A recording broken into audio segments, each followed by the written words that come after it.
Right at it. Right at it. Oh, he's done it again. Just as he did at the John Deere for his first win.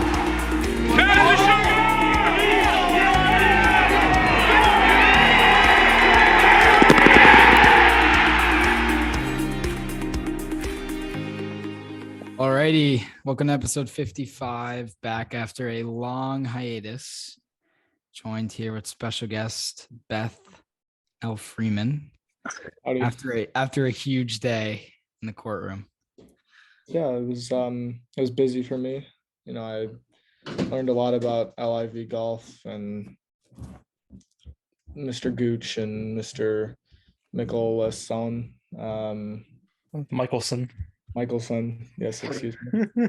And, it was a good day. I read my cases very well, I think, and I'm sure I'd say you read them pretty well.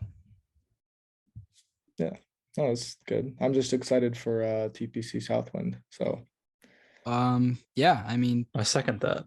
One of the best courses on tour coming out this week. You know, it was looking like it was going to be firm and fast, but of course, the week before we get a little bit of rain. That's all right though. I don't really know what this episode has in store. We haven't done a podcast in a few weeks. We're going to do a live episode, but I'm on vacation and we've just I think we'll do a break was needed. I think Spieth played 8 of 10, and that's a lot. Yeah, for us and too, I think you know, I'm being the humble man that I am. I'm sure people were sick of hearing my voice for a little bit, so that's where we're at. I think once the President's Cup is over, we'll see a few more names go to live, and then we can do a big pod there. Yeah, give us some. I'm sure we'll have some interviews in the fall, but I'm sure a big live pod would be a nice one there. Didn't really make sense to do it right now, but we will do one for sure. There's a lot in store for Spieth this week. He's starting at the 15 slot. Yep. This is right in the middle of what would currently be the East Lake qualifiers. I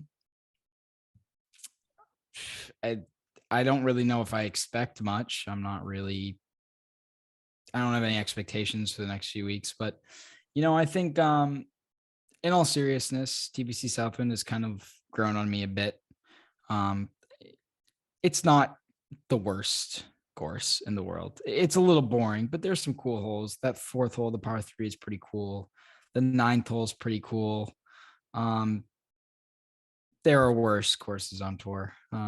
So I'm excited for this week. I never liked the WG there, but I think as a playoff event, it could be pretty cool. I think it could be fine. I still would have rather the Northern Trust, but it is what it is. But the players love this course. So it should be fun. Yeah. Yeah, I think I was talking to Dan a couple of weeks ago, and I was thinking to myself, like, we crap on TPC Southwind quite a bit, but I think it's kind of an underrated course. Probably in like the mid tier of the That's TPC. A bit much. That's a bit much. I think there's some cool holes. And I think Scotty Scheffler, he spoke to the media today. And I mean, it's truly a course where like you can shoot 5-6 under, but you can shoot 4 over. I mean, ask Spieth the way he started last year. It gets windy. It can get firm. Of course, we're getting rain, which is kind of unfortunate. But I mean, you could do worse, as you said, in terms of venues. You definitely can. Some worse courses on tour. Yeah.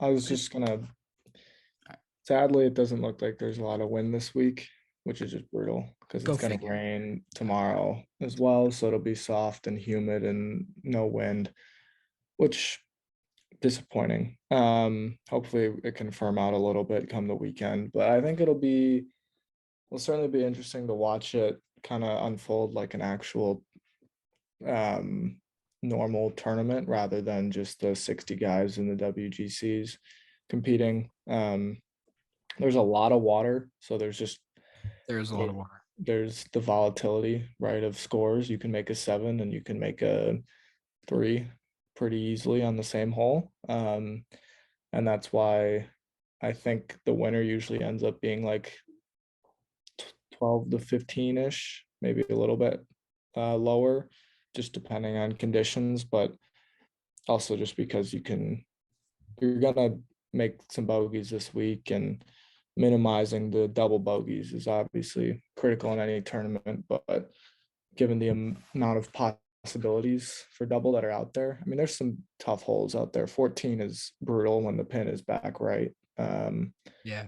Long par 3, water all along the right, so you can rack up a score here pretty quickly. But who won last year again? Abraham Abe Answer. Answer. It was the Answer. playoff. He Who beat, was the playoff with? Like 4 guys in the playoff. he Wasn't beat it? Hideki because Harris English and Bryson like fell apart down the stretch. Yeah. All right, Hideki yeah. and Sam Burns. Sam Burns. Oh, Yeah, so a lot of people on Sam Burns this week. yeah, there are. I'm not sure I love that pick, but we'll get into our picks later. Yeah, I think this tournament could be cool for a playoff event just because, yeah, it does. There are a lot of birdies made, but there's definitely chances for bogeys out there. One of the things I thought was pretty interesting is that, so this is the last year where we're going to have a full field playoff event, because starting next year, it'll be 70, 50, 30, I believe. I think it's 100. I think Is it it goes 100? from 125 to 100, I think. Thought I saw 70 somewhere, but I think it will get to 70, but I think it's only going to 100 next year. okay. Well, yeah. So that's a significant change, which A much needed change. which I agree with completely. You know, you can kind of compare it to the NBA playoffs where like more than half of the teams get in. Like it's kind of just like, then what's the playoffs even for? Right. I think around 70 is a really good number. If you want to go to 100, then fine. But I think 70s, if you're finishing 70th, then you had a good enough season to make the playoffs. If you're finishing 125, I mean, say what you want about Ricky, but he did not have a year this year that should have made the playoffs. It's that simple. But he did, and he can win the FedEx Cup if he wins the first 2 and then wins East Lake. So you never know. Gives him a chance, but that's not happening. Yeah, I'd say it's probably not, but we'll be seeing. Yeah. Hey, he's got a chance. Getting into Mr. Spieth here. I'm bullish on Jordan this week. He putts well here, which is nice to see. I was talking to Dan about this. Maybe it might have been last night. Like, the thing that worries me most about this week is just rust. He starts on the back 9 on Thursday, and there are some brutal holes there.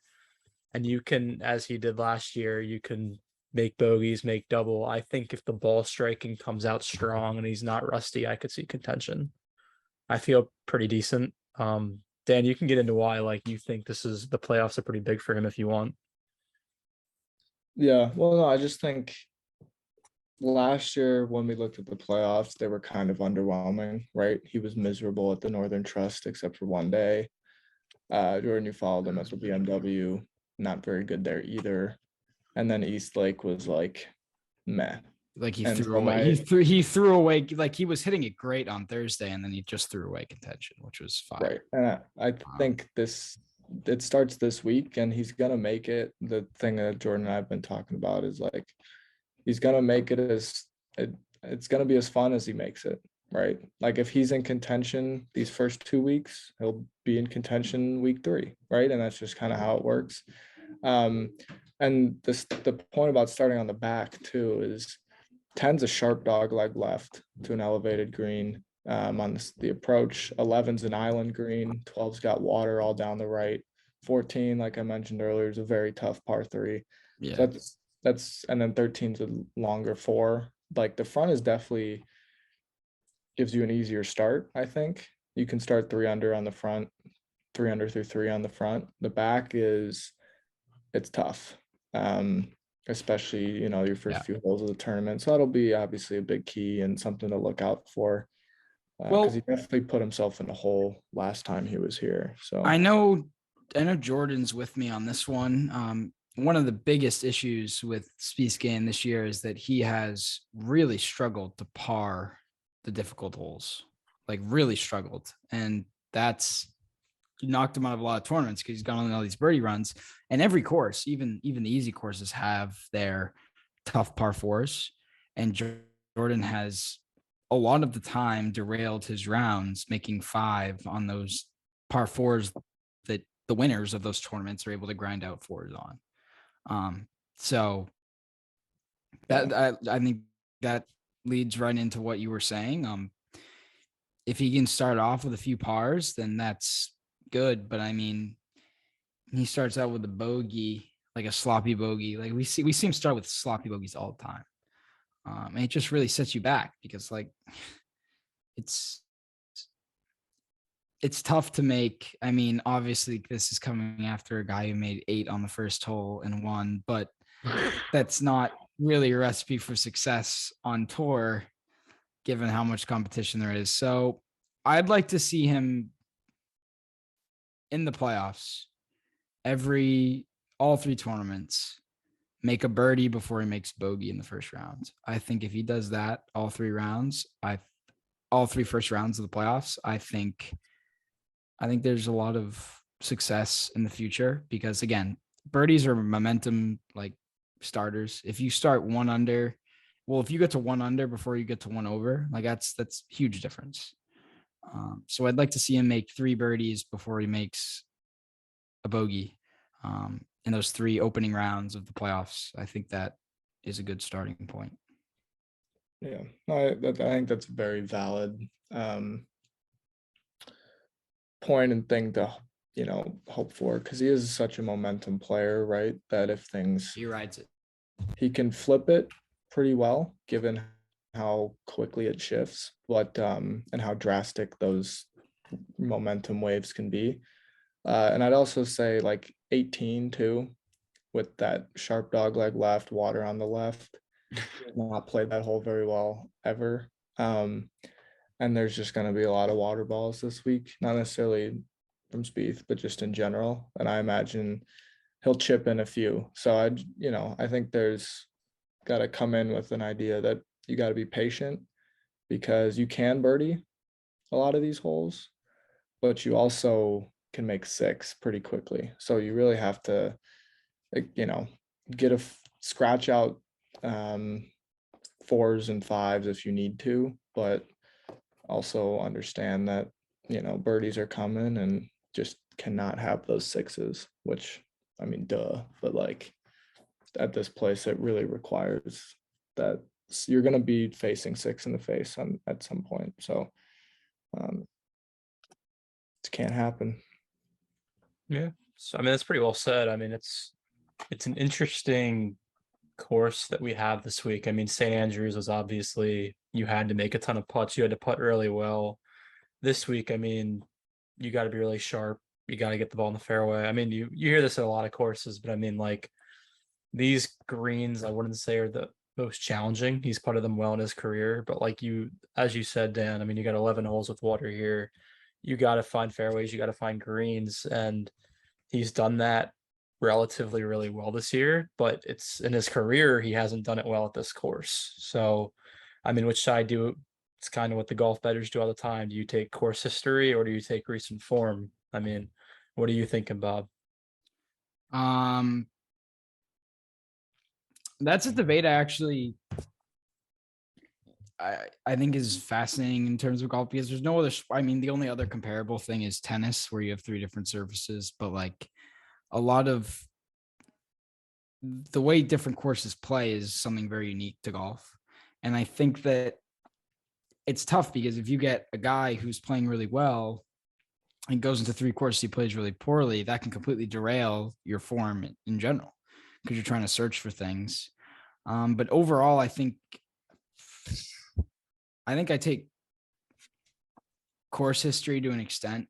You see how well people like Charlie Hoffman play at Valero with no form, and Jordan plays at Charles Schwab, even in the depths of his career. Like you need to have some form, but to an extent, I think course history is just so important. And I think course fit more too, because everyone, like, you can win places that like Travelers, Spieth won at. He doesn't really have much course history other than that. But you look at his, he won. He should be able to play well, but it doesn't really fit his game very well. So I think more course fit more than course history, but you know what I mean. I think that is the slight edge, just because if you find a place that you just love, you love the greens, all of these guys are professionals. Like if they find one thing and they can build off of it, it's huge. You look at, again, I go back to Charlie Hoffman, because Charlie Hoffman misses every cut in the world. And then he goes head to head with Spieth at the Valero, and he's always up there at the Valero. You look at Kiz at match play, and I know a lot of it's the form, like the format, but like it's also the course.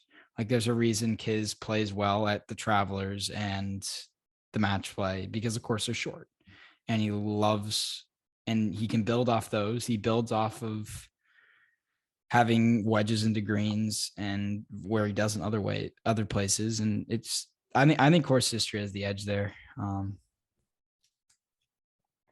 It's a tale as old as time, that debate. It's interesting because I don't know. It's weird because like, which one's going to prevail again this week? He struck it great this year, but I'm just looking at the numbers here, the strokes gain numbers, and his ball striking at TPC Southwood in his career has been brutal. So something's got to give this week. I honestly think he plays really well. I just think as long as that first round is somewhat decent, I think he'll roll in putts. From outside 10 feet, I expect him to make a good amount of putts this week. I think too, we talked a little bit last year about how the Open, I guess in this past year, how the Open was kind of like the end of the season. And last year when you finished runner up at the Open, playing, obviously there were a couple mistakes that we remember, but even at the end he said like he felt like he played good enough to win a major.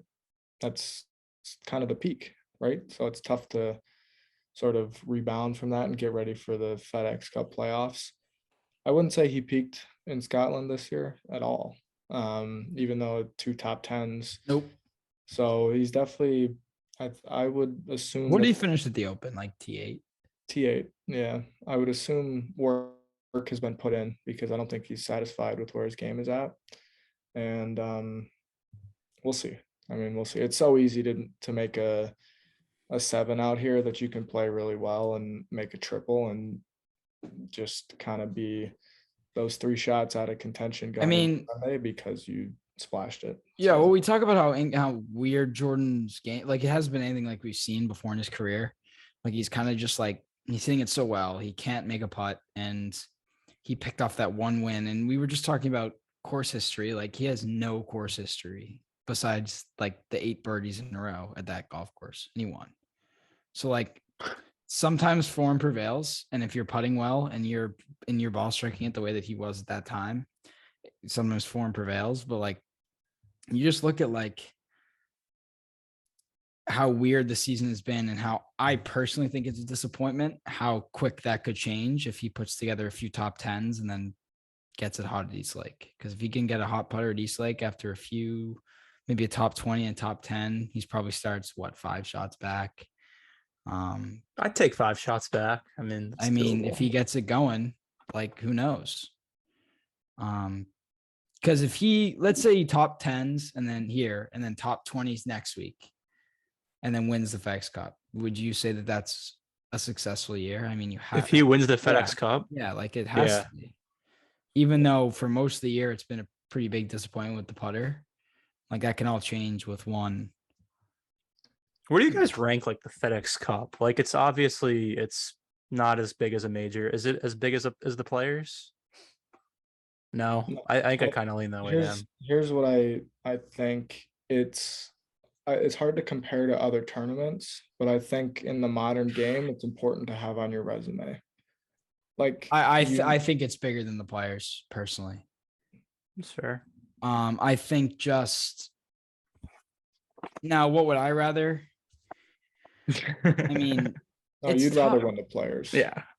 Well, no, but I'm just thinking really? Like, what tour events are you looking at? Like, obviously there are big tour events, Memorial, Bay Hill, WGCs, but like as much as the FedEx Cup is really not the best way to judge the best player in the season, as we just said, if Jordan wins the FedEx Cup, like Jordan should have no business winning the FedEx. He should have no business winning the season-long race against anyone else, right? Like we can agree on that. Like Cam Smith and Scotty Scheffler should be the only two people that realistically should be able to win that trophy if they're trying to determine the best player over the season. Unless some dude wins the next two.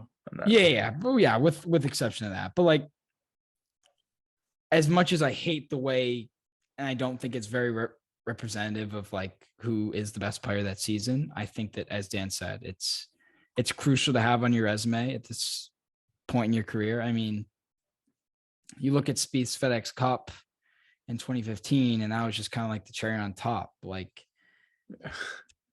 but if he hadn't won the FedEx Cup that year, it would have kind of just been like it would have almost been like, why didn't he? Right?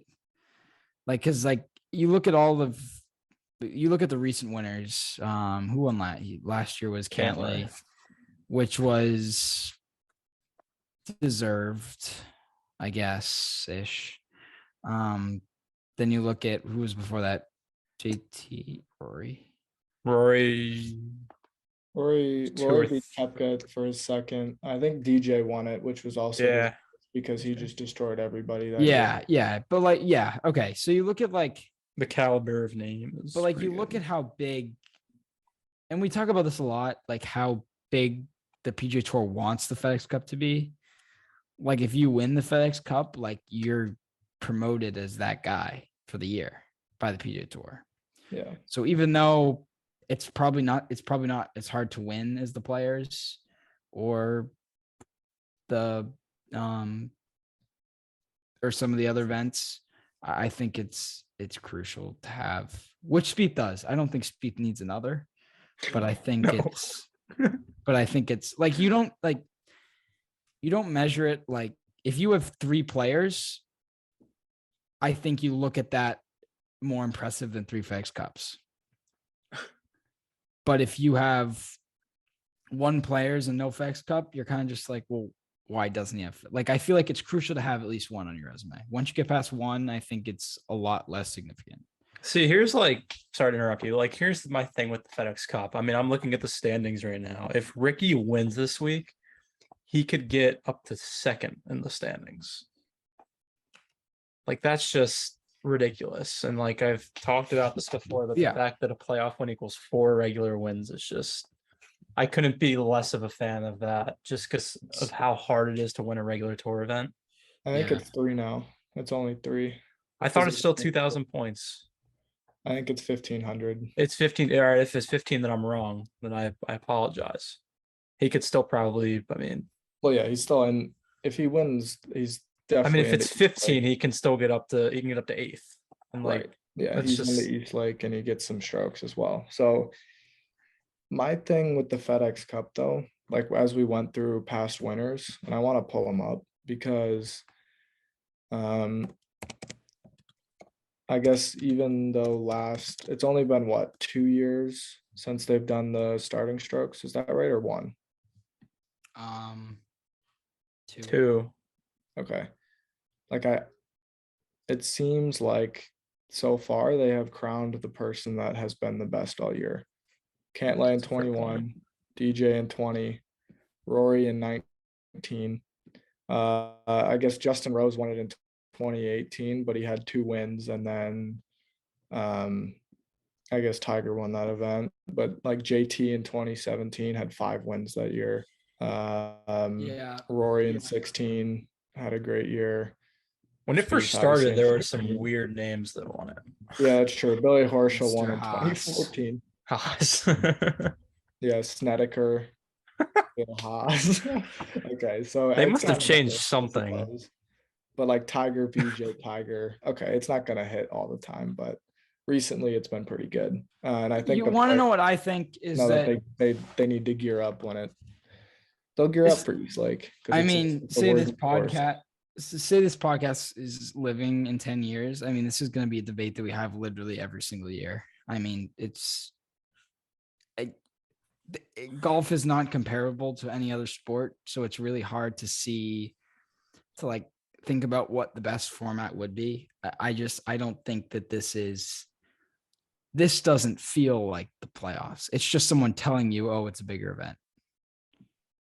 Yeah. What I mean? Part of that's the course, I think. Like, no offense. Like, I was praising Southwind, but like Southwind's not. Well, they're going back to Olympia Fields next year, which is that'll be nice. What do you think of like if they had less strokes in the East Lake?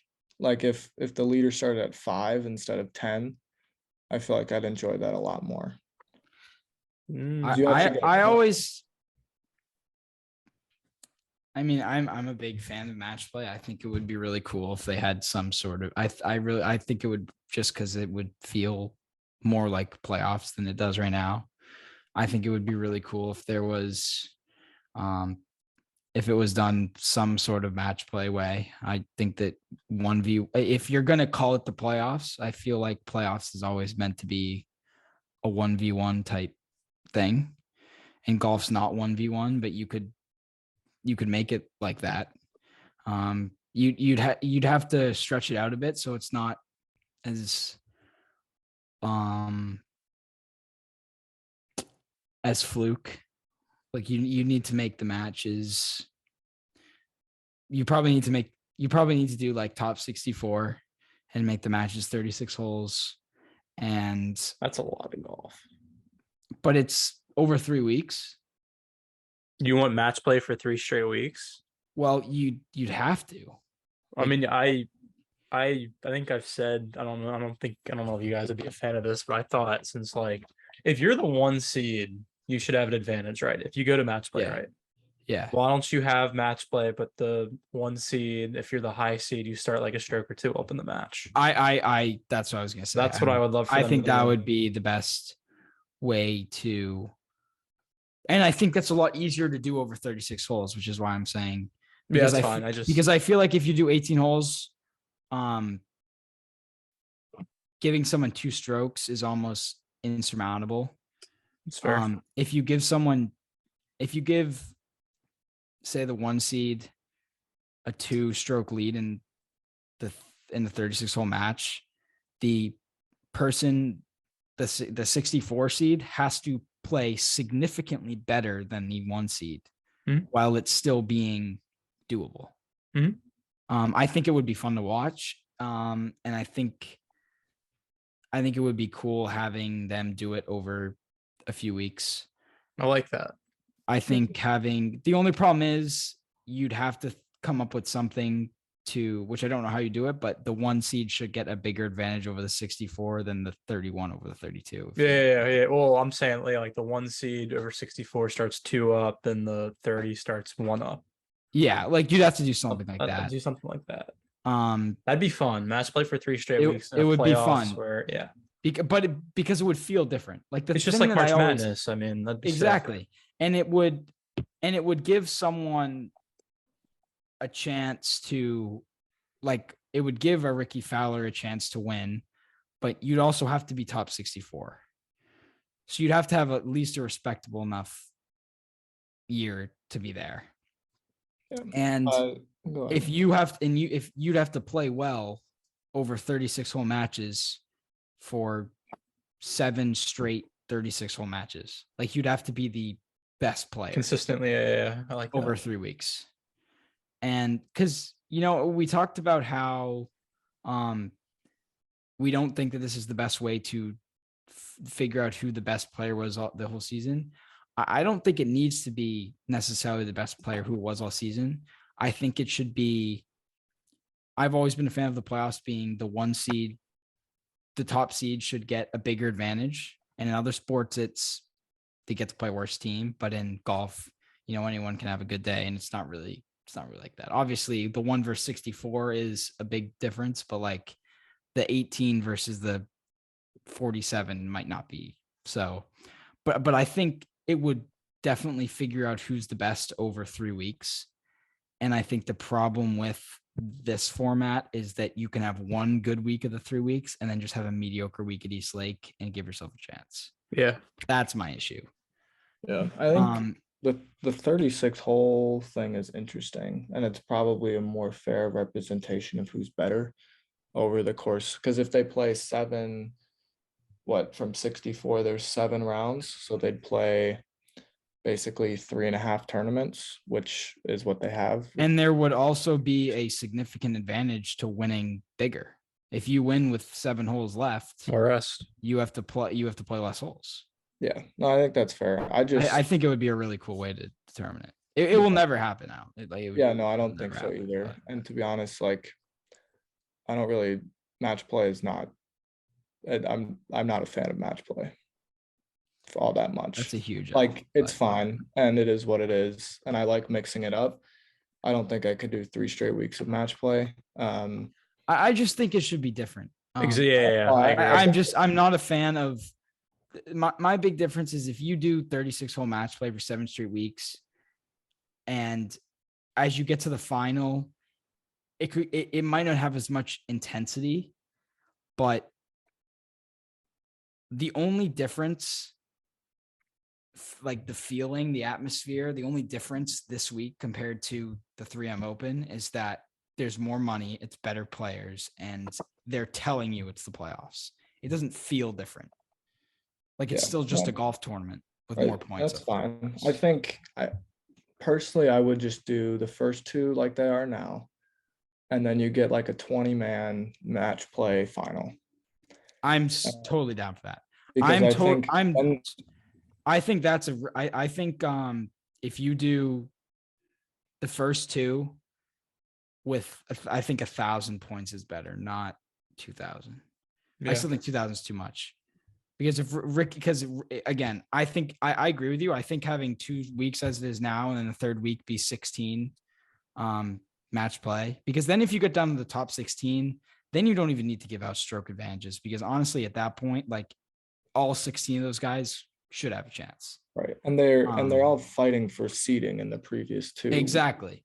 Right? But I do think that 2,000 is still too much. You'll still get Scotty at the top, Yeah. and you'll get, say, Tom Hoagie has a couple decent weeks. You'll get Tom Hoagie at 16, Yeah. right? And then we'd be playing Cam Smith 1v16, right? So it'd be like, I think it would be fun, but I also think that you still can't do 2,000 because Ricky wins 1 week and all of a sudden Ricky's the 4 seed.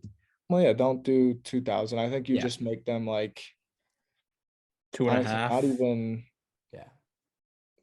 Maybe like 1250. No, 750 is too long because a regular is 500, right? Well, okay, so it has to be enough. I still think majors should be 1,000. It has to be enough where you can get the 125th player into the top 16. So whatever that is. Well, I don't think it should be 125 to start. Exactly. Yeah, I agree. No, but into okay, fine, 70. It has to be enough to get whoever's the last man into the start of the playoffs has to be able to get into the top 16. That's fair. Yeah. So whatever number that is, however those points are divvied up, that's what you do. Just like, I don't know how long they're going to stay with the staggered format, but it's just got to change right now, because I know they're in different sports, but let's just look at football. I mean, if you're a wild card team, you get in as a wild card in football, you can win the Super Bowl. If you're the 30th guy at East Lake, you have no chance. Yeah. Well, I think that's my point about like starting the leader at 5 shots instead of 10 makes a lot more sense to me, because they still get a lead, but it's like everybody can catch them. They're just starting at a deficit. And I do still think 72 hole tournaments are the best way to decide the best player that week. Not 54? No, not 54. Not 90. Actually, I don't know. Just 72. About 54 with a shotgun start. I might have to think about that. Again, I do agree with you. I do think that the best player usually is determined by a 72 hole event. However, I do think that there isn't enough. I personally just don't believe there's enough match play included in the tour schedule, purely based on the fact that match play is how golf was designed to be played. And I think that it should be incorporated more, whether they have a few more tournaments. I just think the playoffs is like a layup. Like it's just a layup way to include it, and it would make it fun, and it would give it a different feel. I just think it's almost too easy. Yeah. But there definitely needs to be more of it, just because the fact that like it's how it was meant to be played, and like the one match play tournament a year is like it's a weird. How did they do round robin? Right. Yeah, they have groups, round robin. Yeah. You play everybody in your group. The winner of they're the top two in the group go through. Yeah. Yeah. And like I like match play for what it is. And I think there could be more of it on tour. I just don't particularly care to see. I'd rather see a bunch of 72 hole tournaments than a bunch of match play tournaments. I agree. And I don't know. I think you're right. It would be very easy to just put match play in the final and make it like a normal, not a golf tournament, but like a sport tournament. Like every other tournament, you have a bracket. Yeah, but that's what I'm saying. Like there needs to be a different Or like and I think one of the reasons that it will never be match play is that the PGA Tour wants it to be the biggest thing in golf, and it will never be, but they want it to be. And that's not what a match play playoffs is meant to be. It's just meant to be like, it's meant to be a bracket. Like it's meant to be a tournament. It's not trying to be a major. Like that's more how I look at it. I just think that it will never be, the FedEx Cup will never be a major, no matter how much the PGA Tour wants it to feel like a major. It never will be. So I think it needs to have some different feel. I just think the format is so boring. And I mean, hopefully it works out, but I don't know. And you can look at like the starting strokes at East Lake. It makes sense because I do feel like the players should have absolute knowledge of where they stand going into the 18th hole. But again, I think it's a struggle. I'm struggling to find how that's the best way to do that. It's not. It's really quirky, and I don't know. I don't think if the players like a vote, like as like Jay Monahan says, it is their tour.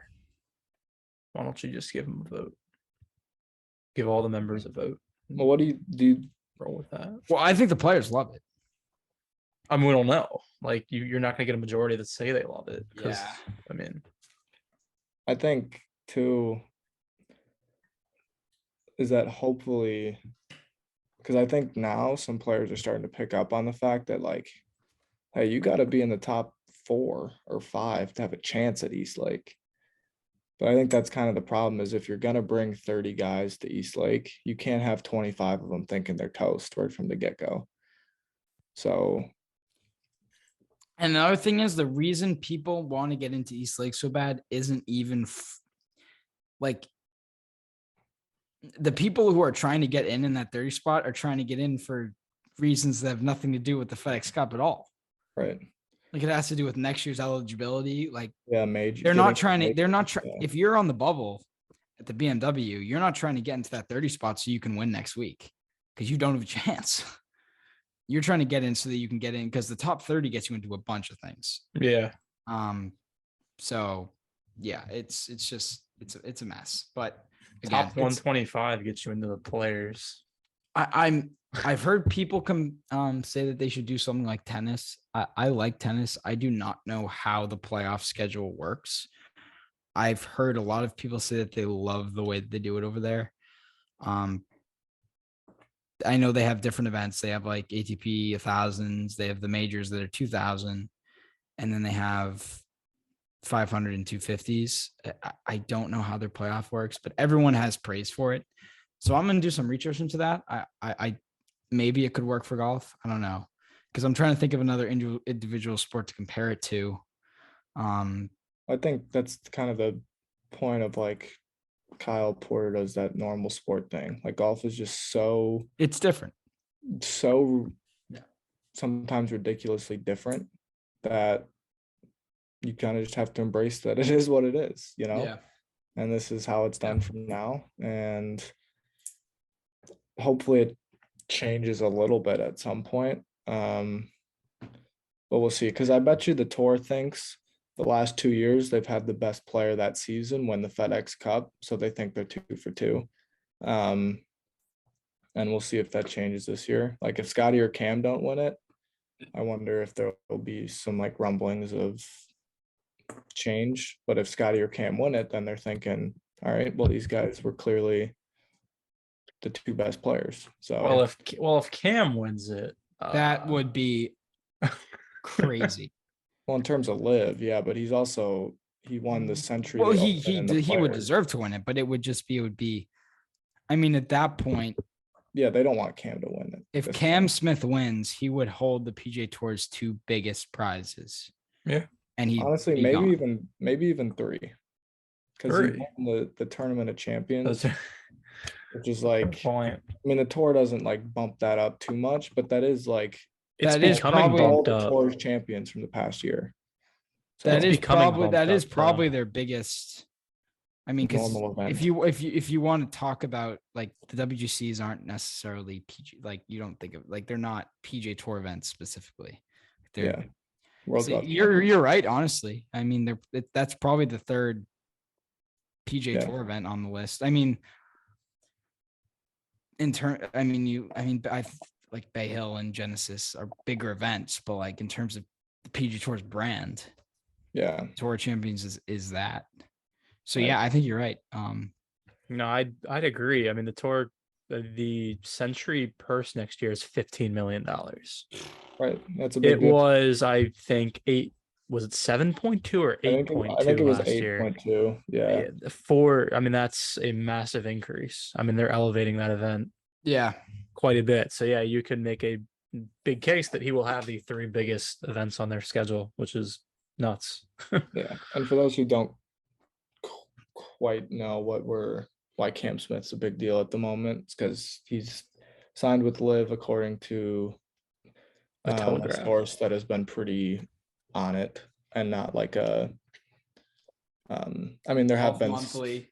Yeah, not Golf Monthly, but the Telegraph, as Jordan said, has been very good about reporting their signings. So Smith is signed. He said no comment at the PGA Tour press conference, which is really just some bull, honestly. But whatever, he's there to make the bag, and then he's gone, and it's a big loss for the tour. It's a huge. It's as much as you want to say. If you want to look overall, I still think Mickelson leaving is the only reason that this tour has any value. Yeah. But other than that, I think that this is their biggest loss because it kills the they're all washed narrative. It kills this is the best player they've taken. In some semblance, the strength of field narrative. Like this is decent field, huge for strength of field. And it's also, there aren't too many Australian players that are big influences on the game besides Cam Smith and Mark Leishman, because Jason Day is basically done, and Adam Scott's probably going to live at some point too. So, well, yeah, the rumors have been an Australian team is forming. Yeah. So my takeaways were it's bad for the tour because it ruins their global brand, their identity as a global brand, and especially in the short term. I think because I don't think the PGA Tour wants it to be an American tour. Like I don't think that either. But I do think that it's sometimes pretty fun to watch Cam Smith make everything. I love watching Cam Smith. I'm not gonna miss Cam Smith. I disagree. Cam Smith is the first person I'm going to miss when he leaves. I completely enjoy watching Cam Smith play golf. I'm going to miss his playing style. I miss Phil because I'm a Phil fan, but I other than Phil, there's nobody that I've missed that's left so far, and Cam Smith will be the first one. I'd personally put Bryson as my number one. Oh yeah, Bryson as well. Yeah, you're right. I forgot Yeah, about Bryson's Bryson. tough. But I get the Bryson I was upset about, but yeah, just from a playing style, no one does what he does. yeah. Like That's true. And you can argue nobody makes putts like Smith, right? So that's No. kind of No. you lost the bomber and you lost the putter. And that sucks. I will say that I do think just over time those guys will get replaced by new They will. people. And Tom you Kim. kind of saw it with like Tom Kim, right? Tom Kim. Who's now going to beat Spieth 7-6 at Quail Hollow. Oh, 100%. Yeah.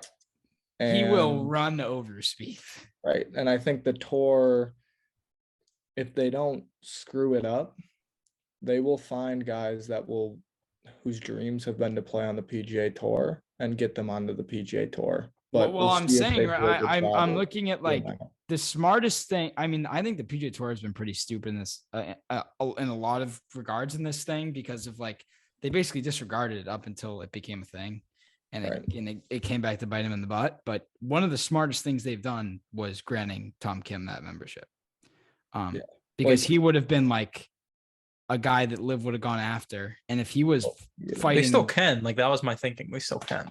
They still can, but think about like that. That's a huge show of like. Yeah, but now he's got his membership too. So reaching out and giving him that membership because super smart. I mean, you have to lock up the guys that you have to lock up the and he's an international player as well, right? Which is huge because if they lose Hideki, that would be the biggest loss for them, globally, because Hideki is Japan's entire fan base. So yeah, Hideki would suck. Hideki would be huge. He hasn't said anything about it, right? And there hasn't been confirmed. There's been a lot of rumors. He hasn't said anything, but I think I want to see what happens after the FedEx Cup and stuff. But I mean, you look at, I don't know, it's not really fresh in memory, but you remember, I mean, how moving that Masters win was. Like that was a huge win for just the world of golf, like globally. And it would be a huge loss because it really brought and showed how important Hideki was to the international game. And because Japan is a huge golf country, Japan's known for their golf courses. And he is the face of Japanese golf over there. It would be really tough. He's not even on a comparable scale to Smith in Australia. Keeps losing like the international guys, the international stars. At least those are the rumors, which is bad for like their global brand. It'll slowly start to. I think it keeps the like American brand of the casual fans that turn on CBS on Saturday and Sunday. It keeps them around. So until like, I guess Bryson was probably a big one. People know Brooks, but I think Phil and Bryson were the two big ones for Americans. Yeah, Phil, but then I'm sure people read some Phil stuff and they're like, the thing with Phil is like the casual golf fan watches on weekends and Phil doesn't play weekends. So yeah, that is a good point. At least not recently. They gotta get I hope they get none of them, but like a blue chip American. Like I think they have not. Bryson, I think, is the closest they got to that. They don't have one of those guys yet. Even Bryson though is kind of estranged from like the other stars though. Like he's a different type of dude. And I'm not denying that he wasn't a star on the tour. And he was definitely like, you guys laughed at me when I said he was like. He gets clicks, Bryson, but he gets a ton of views on just Golf Channel, and the golf media was obsessed with him, right? So it's it's a big deal. You look at let's cross Spieth, JT, and Rory off the list because those guys I'm going to say aren't going. Besides them, Cantley would be a big get just because of how good he is. But I mean, if you look at there's a name that people haven't sort of talked about recently that I think would be a big get for Liv, and that would be Fowler. Because if for some reason Fowler goes to Liv and Fowler starts to turn it around over there. That'd be interesting. Yeah. And he starts winning over there. He's still got a pretty big fan base. Yeah.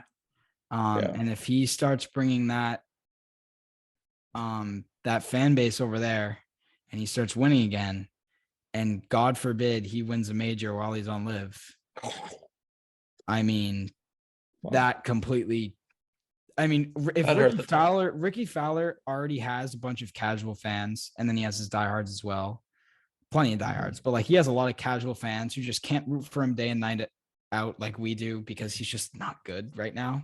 Yeah. Like it would be detrimental to like mental health. There's still some, but there could be more.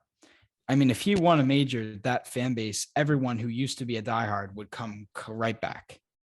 And if he's on live, I mean, I think Fowler would be a huge get purely because of the potential that him turning it around could have. Yeah, you're right. He's the only reason that people watched probably the 3M and the Rocket Mortgage. Like when I was in Detroit. I mean, he had a massive following. So I mean, him and Spieth in 2019 was like, I mean, they are just saving the morning featured groups on the weekends. I mean, that's their moneymaker. Spieth and Fowler and those morning AM feature groups on Saturday and Sunday. I mean, Fowler would be a tough loss. I mean, it would be because he's that first good guy, you know, that would go. And if Fowler loses his tour card next year and Liv's still a big prominent, I mean, and Liv does Ricky really want to? He's just a new kid. Does Ricky really want to go back to like Q school and Corn Ferry Tour? Like, no, he'd rather go to Liv. And as much as JT and Jordan would try and convince him otherwise, I'm sure. I think JT and Jordan are in the private eye, not the public eye, maybe, because in the public eye they're trying to be super PJ Tour. I think they'd completely understand the decision. I agree. I don't think they'd be upset, but I don't think they wouldn't be a little upset. But like, if they look at it from their perspective, given how competitive they are, I mean, that also hurts your brand, you know? I mean, losing your tour card is one thing, but like actually playing, like imagine if Spieth had gone to the Corn Ferry Tour, like in terms of his overall like career image, not in terms of like personality, but like his golf career, going to Live would be way better than going to the Corn Ferry Tour in terms of how we look at him as a total like all-time player. Like if he went to the Corn Ferry Tour, like that makes him, I mean, that's a huge fall from glory. Yeah, and Live is kind of the easy opt-out. Exactly. That's what I'm saying. It would be super easy for Fowler to just take the bag and still get to play high-level competitive golf without having to go through, because Q school is like, that's a tough, I mean, he doesn't need the money, but like it's a tough living. Like you have to play a lot of points just to even give yourself a chance at the finals. Yep. And if you get your tour card back, it's only 1 year. You have to do it all again.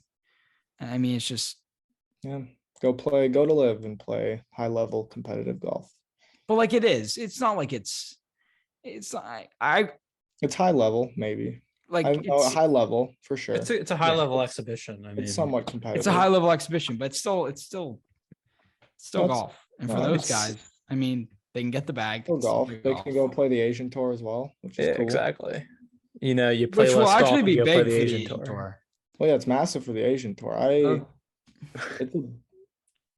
If all those guys just like, hey, let's go play in an Asian Tour event, they could get some like decent OWGR points. But the other thing too is like, because I know Liv has talked about they have their 48 guys for next year, and we'll find out who they are.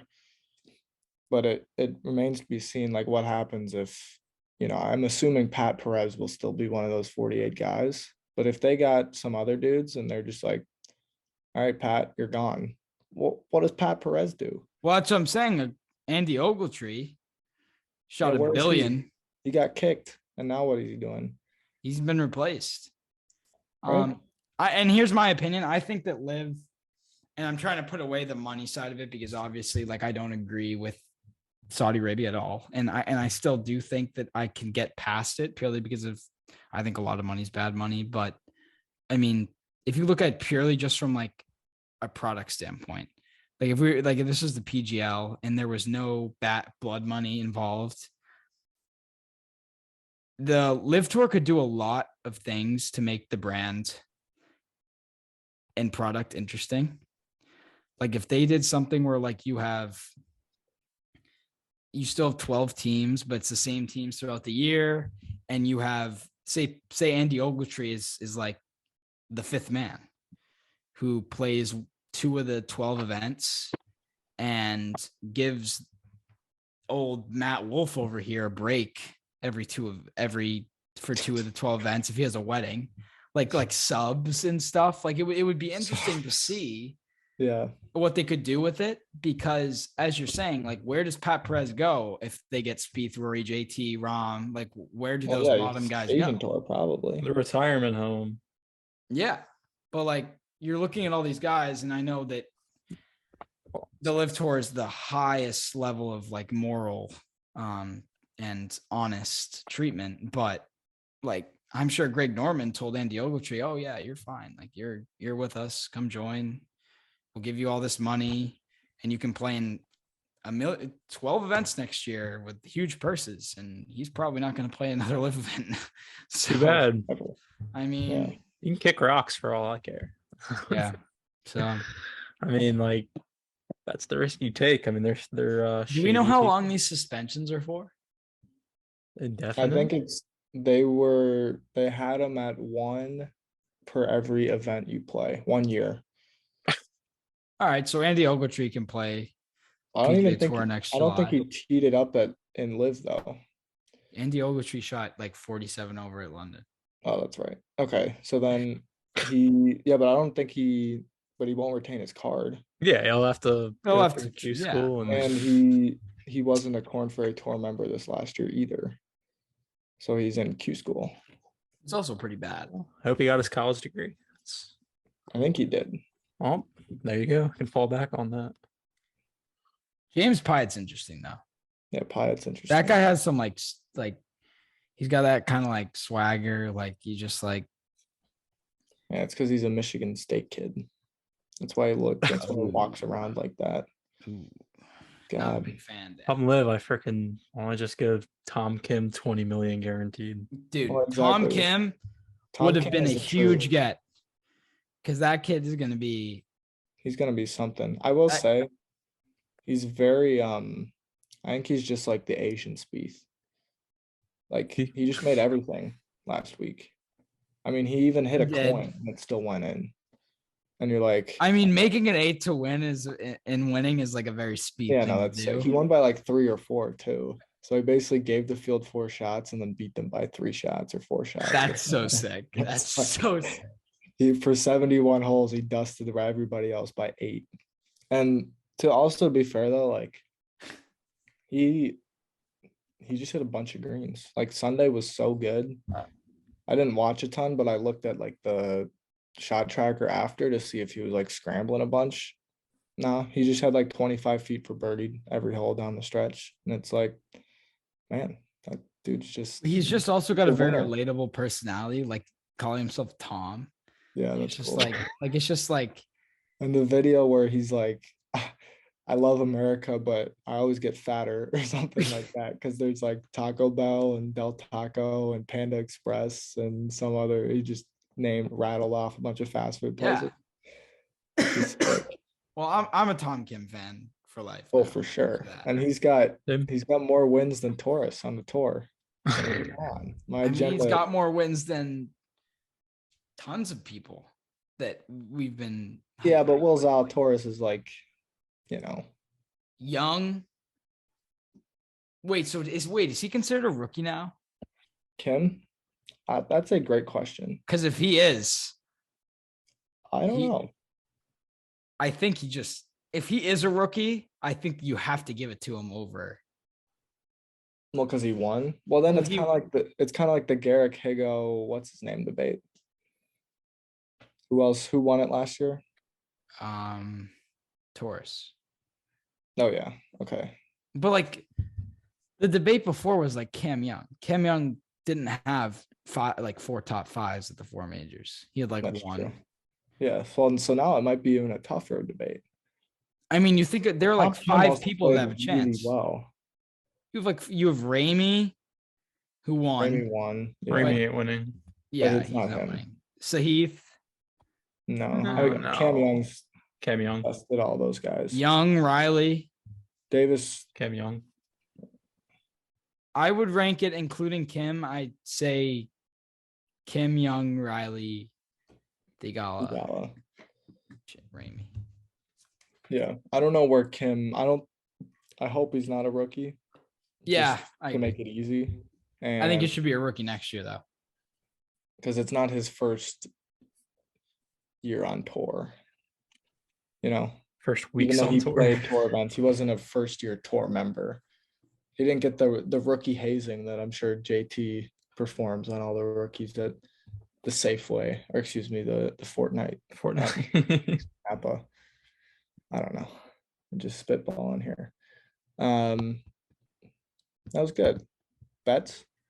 Yep. Yeah, we'll get to that. We've kind of been rambling, but We need to do some Thrive. We haven't done Thrive in a while. you can go ahead. Oh, we haven't recorded in a while.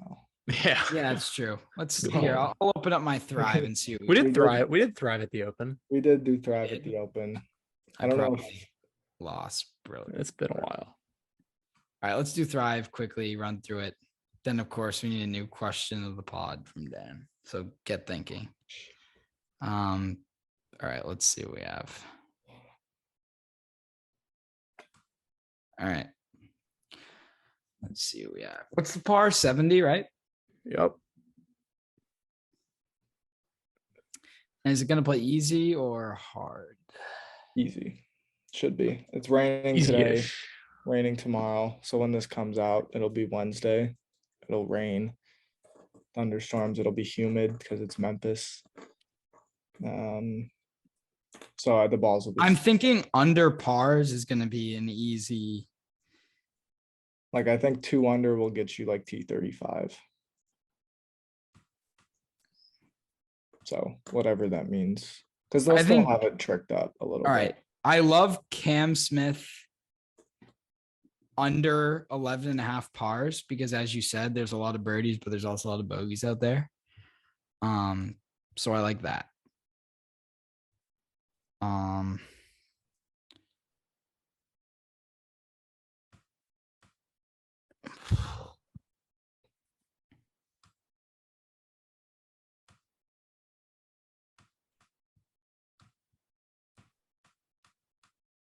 Yeah, I don't know. I think I like the Cam Smith one as well. It's hard to I like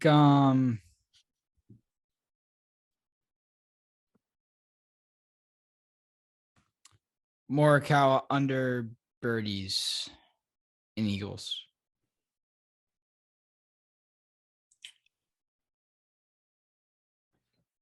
yeah. Everyone's on Morikawa this week, but he's not. Really?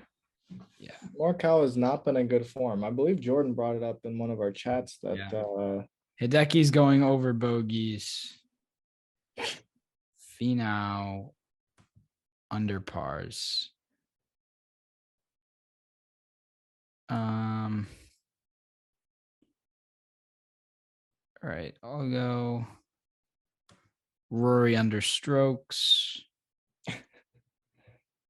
I'm just giving everybody the lowdown of what's going to happen this week. Xander's been hot. I'll go him under strokes. Jesus, Xander has been cooking. No chance Kiz makes 5 birds. Yeah.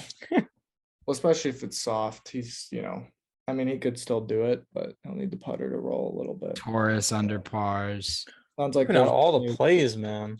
Plenty of good options. All right, yeah, I won't give any more. Probably ran through all of them. No, I still have 3 more to fill. All right. First play I see, Rory under 67.5. Yeah, that's nuked. They got to update his photo too. He's got this afro going on. Yeah, and by the way, trust me, Spieth will not make an eagle. Yeah. There's only 50 points on the under half an eagle for Spieth, but yeah, that's not gonna happen.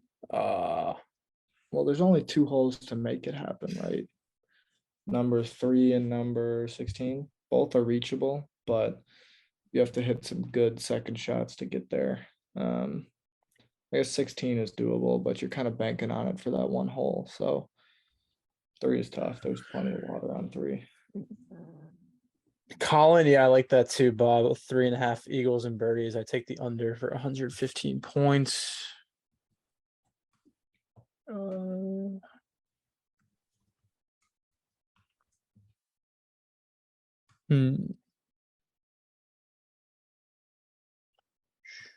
Homer, you got even odds on over under 69.5. Let's take a look here. Mr. Homa, 69.5. Homa loves these courses. That's like That's what I look. I was gonna look at his course history.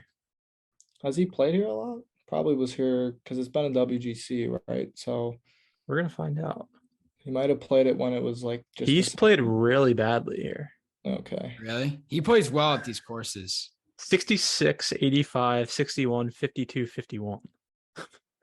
Jeez. Well, he'll break par. It's all right. Okay. Yeah, I guess. Yeah, I take the under. He's also playing his best year of his career this year.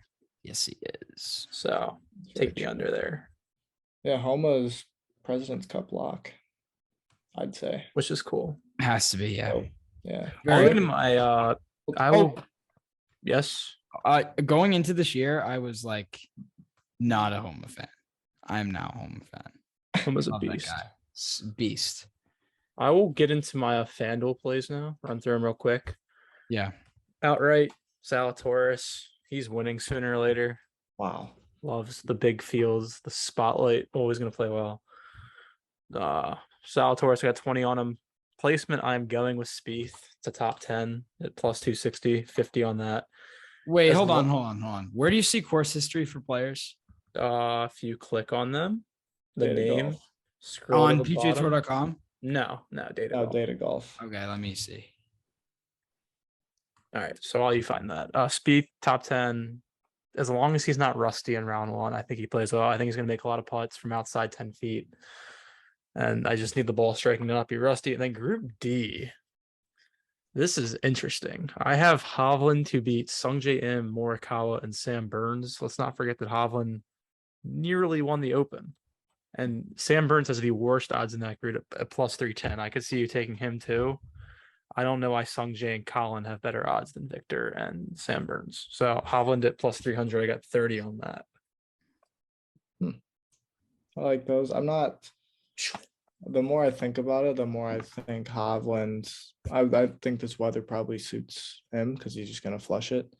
And in theory, this is a course for him. I just don't think his short game's good enough. And the only reason he was relevant at St. Andrews is because he could putt everything. So I'm just going to stick by that theory for this week. So I'm not touching Hovland. Sadly, this talked about the weather, the humidity. We talk a little bit about course history. It's unfortunately a JT week because I think he actually cares about the FedEx Cup as well. So I've got him 15 to win. For a top 40, found some great value on Anirban Lahiri, who striped it at the Wyndham. He just couldn't putt. He still finished T8, but a top 40 here. I think it's been one of the better years in his career. So I threw a lot on that, some good value there. And then I just put my remaining few points, only 5 of them, on an 100 to 1 bet that Cam and JT finish 1 and 2 in any order. Because obviously I have JT to win, and I think Cam Smith's played really well here because he just putts. And he talked about how he wants to be number 1 in the world, and I think it would also be a pretty major FU to the tour to go out and win the first playoff event and go be number 1 headed into East Lake. So barring obviously Scotty finishing like first of the next week, but I don't know. I just thought it was worth the little play there, and because we got to catch up to Bob, who's way out in front. We aren't catching up to Bob. Well, we could. We're playing for silver and bronze on the podium, though. We need some excellent weeks and we need some winners, but it's doable. All right. I'm really heavy on one player this week, and this is really risky because I don't really have any stats to back it up because he's never played here. But he's been playing decently well coming in. I've seen him on the leaderboard. He's a little far off, but I'm going to take a chance at his 55-1 odds. And I'm going to nuke. I'm going to put 20 on his outright, 60 on his top 30 at plus 145. And that is Aaron Wise. He plays TPC courses very well. Now that's as statistical as I can get into this guy here because he has not played Southwind before, but yeah, that's what I'm going with. I'm high on him this week. I've seen a few people on him. I've liked the reasoning. So Aaron Wise, very high on him this week. I think he's ready to break out. He's really talented. I mean, once he wins one more time, he won a few years ago, but he's changed his putter around. He choked away the Honda last year, which is brutal. He had like an 8-shot lead. I don't know if you remember that. Do you remember that? I thought Matt Jones just destroyed everybody at the Honda. Aaron Wise went into Sunday with a 6-shot lead and then had 8 and then shot like 80 in the last round. It was bad. You're a Wise guy. You've been on him I've laid off. I've laid off recently, but I have some reason to jump back on the train. So we're back on the Wise train, and for a very similar reason with my third pick to Dan's Cam Smith. What Cam Smith bet did you go with? It was Cam and JT to finish 1 and 2 in any order. Wow. All right.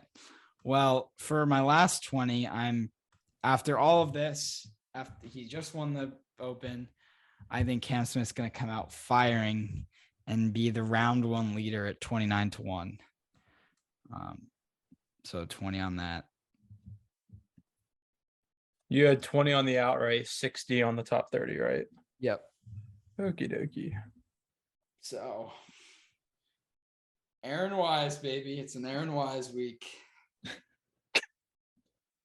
That'd be I'm sick. just looking at his stuff. Like, he's had a very quietly, very solid year. Very. Wise, yeah, he's had a good year. He just needs to put it all together for 4 days, and he's definitely capable, but it's tough to do, you know. I mean, he's find out his. Hold on, I'm gonna go back to his Honda Classic thing and see what he did. No, I just looked it up. He was up 6. And then Matt Jones was in control on Sunday. He was up 6 on Saturday at one point. No, but it was a choke. It wasn't a. Yeah, he shot 64-64, then the 75-73. Ugh, not great on the weekend. Yeah, that's pretty brutal. It must have been tough. Yeah, I would have been devastated.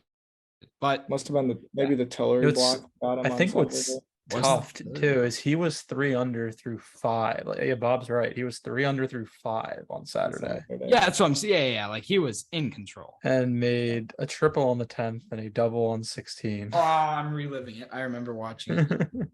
Yeah, that was devastating. As a Wise fan, that was devastating. Brutal. I wonder if Tom Kim has cracked my top 5 yet. I don't know. He might have. Spieth, Barnrat, and Kisner are my top 3. What a trio right there. 4 and 5 are like. It's a really weird combination because you have Spieth, who's like the goody 2 shoes, and you have Mr. Dip, Kevin Kisner, and then the vape god. Barnrat, who almost won last week. And as much as like I wanted Tom Kim to win, for a few different reasons, Barnrat would have been sick because Barnrat's had to finish top 2 to get his tour card back next year. So back to the Corn Free Tour for Mr. Barnrat. Damn. Very That sad. is tough. Dan, Very sad. hit us Yes. with the question of the pod. Well, fortunately, I was not prepared for this moment. You're never prepared. This I is know ridiculous. I'm never prepared. Dude, I had such a good one like 4 weeks ago. You remember what it was. But now I cannot remember what it was. So I will I'll go with a rather simple one because I know it came up in one of our chats the other day is list your favorite seasons in order. I like that. It's basic, but This was a big debate. give me what your favorite seasons are. I think Bless you. I have a question I'd actually like to bring forth. If we can debate the seasons now, I have a question that I could be very controversial. Since you weren't really prepared for this I moment. was not prepared. I forgot about my question on the pods. But don't worry, you can get back on the train, but I'll fill in for this week. I'd like for seasons. It's interesting. If you take away the fact like school and like getting the summer off. No, that counts. That's part of it. Then summer's one. Okay. No, it's not. Yeah. Winter is dead last. Fall and spring have their perks. Spring, there's a lot to look forward to. Fall is very beautiful, but there's not. You're looking into the depths of the darkness. With fall? The fall, yeah, because you're looking into the depths of like winter, but You it's have beautiful. football, It's great when you're in it. Thanksgiving, Yeah, the weather's awesome. Thanksgiving's just an excuse to get fat. Nah, Thanksgiving's very arguably the best overrated. holiday. That's so false. Thanksgiving is- That's so false. Thanksgiving Arguably is the best. extremely So overrated. false. Thanksgiving is not. You're a Dolphins fan. You don't know what it feels like to win a football game. It's fun. You beat us last year, but I mean, like, obviously. But like Thanksgiving, like you look at Christmas. Not everyone's and- Christian. I know, but we're talking about Yeah. holidays. A great point. We're talking about holidays. All right, fine. You look at Christmas / Kwanzaa / Hanukkah. All right. Great time of year, right? You get school off, work off, vacation galore. It's like the time of year where snow is acceptable, right? And you have Easter. I think Easter is my favorite. The flowers are blooming. I mean, Thanksgiving is just a disaster. All right, what's your other That's so question? false. All right. Go ahead. So bagels. I like where this is going. This is a question that me and my brother have debated for a very long time. When you order a bagel, do you order it with cream cheese or do you order it on the side and put the cream cheese on yourself? Because me and my brother have had some serious fights about this. And I'm one way and he's the other. And it's very random, but it's I don't know. I don't order bagels with cream cheese in general, so Wow. I couldn't answer that for you. I agree, but usually it comes out with it on. However, my brother will get a side container and he'll put it on himself. I don't have a preference, but I'm kind of like that's Dan. my guy right there. I need to put it on myself. I don't usually get a bagel think with cream cheese. I get other stuff. I would rather prefer it on because I'm not trying to sit there and cream cheese my own bagel for no reason. But like they might not put it on the right way. What Who way cares? is there? That's the point. That's the kind of the point, though. It's like here's how they do it, and whether you think it's good or not is up to you. I'll put it on when I buy the bagels, and then I buy the cream cheese from like the store. But not when I go to a bagel place. I'm trying to get some egg, bacon, cheese action. I said that wrong. Bacon, egg, and Yeah. cheese. It's fair enough. Fair enough. But That's why we all have our preferences, and that's why I'm we gonna have need you to questions. come in with a fire question next episode, Dan. okay. Oh, I'll and You're by the kinda way- killing your segment when you come in unprepared, Dan. Like, Oh, and by the way, I've announced to the world that the Spieth wins FedEx Cup. I had to shave my head. So good. I'm ready for that. It's not gonna happen though. So it's not gonna happen. You're probably safe. Yeah. Your hair. I've worked on growing this bad boy out all summer. And just to cut it in 3-4 weeks. Yeah, just to cut it when a 29-year-old Texan. No, well, he's got to cut it for school, don't you? No, I don't. Not anymore. What? You're still in high school? Yeah. They don't make you cut hair anymore? Well, they don't make you cut in the back. You can't have hair coming down over your eyes. But as long as you have it back, you can't have it past. Like you can't have like past your collar dreads, but like you can have it long and like curly. Yeah, because right there you look fine right there probably. Yeah. Like I can grow it out as long as it doesn't look like I'm like. Oh, it looks fine right now. Yeah. Dan, can we see what we got going on under the hat? Well, if you're still listening, which very little people are, but it's fine. Oh my God. Anyway, been working on it. It's not I do have it's mid-season a little bit of a like I have a very Spiethian forehead hat cut. Like there's a lot of forehead here. Yeah, that's a little Spiethian right there. But if you get a close visual, I can like curl it up under the hat a little bit and the sides. Which is nice, but I'm definitely getting a haircut soon because my forehead needs to breathe a little more, I think. So that's fair. Yeah. I mean, I just can't. Dan, have you we haven't had a pod since your heartbreaking 18-hole collapse. Yeah, that was so brutal. I played such a good back nine. Yeah, since our last pod, I've broken 70 twice. All right. First time I've ever broken 70 was at my home course with Mr. Schlehuber at the Masters, which with no context sounds extremely stupid, but you have no clue what's going on. You have no clue what's going on, but it was, let's just say I showed up for the moment. When the lights are the brightest, unlike some certain people we know, who don't show up when the lights are brightest. But yeah, and then I shot 3 under 2 weeks later at a much easier golf course. My 1 under was more impressive, I think, but Dan is coming soon. It is. I had to get up and down for an even par back 9.